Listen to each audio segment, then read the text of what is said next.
FP2 Moto3 Le Mans duel sengit rider ASEAN, Veda Ega Pratama rebut superioritas atas Hakim Danish.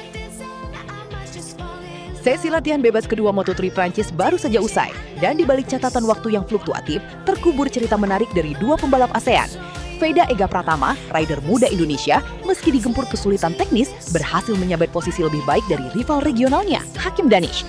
Dua posisi, selisih tipis tapi maknanya besar. Lintasan Le Mans memang tak kenal ampun. 10 menit pertama, Veda Ega terlihat struggling. Motor Honda Tim Asia-nya kesulitan menemukan grip optimal, membuatnya terperosok ke posisi 19. Di bawah Hakim Danish yang saat itu mengakar di P18. Bahkan ketika jam latihan menunjukkan 20 menit berjalan, situasi makin genting. Veda tak mampu memperbaiki catatan waktu dan nyungsep ke posisi 22.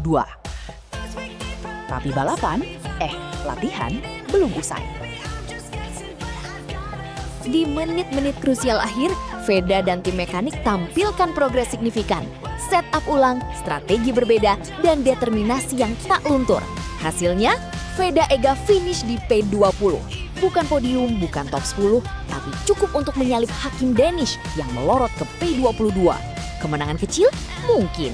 Tapi di balapan internasional, dua posisi bisa berarti selisih grid yang amat berharga di kualifikasi nanti. Memang, sesi ini terasa seperti langkah mundur dibanding performa gemilang Veda di FP1 kemarin, di mana ia menggasak posisi 9. Bahkan di sesi praktis sebelumnya, ia juga nyaman di P11.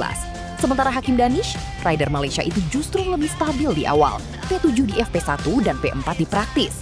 Tapi motorsport tak selalu tentang siapa yang tercepat di awal, melainkan siapa yang bertahan konsisten hingga bendera berkibar. Dan data menunjukkan, keduanya akan kembali bertarung habis-habisan di sesi kualifikasi. Satu passing, satu tikungan sempurna bisa mengubah segalanya.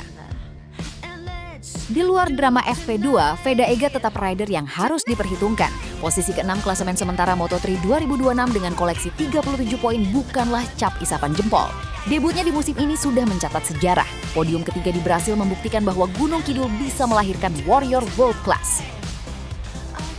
Jalannya masih panjang.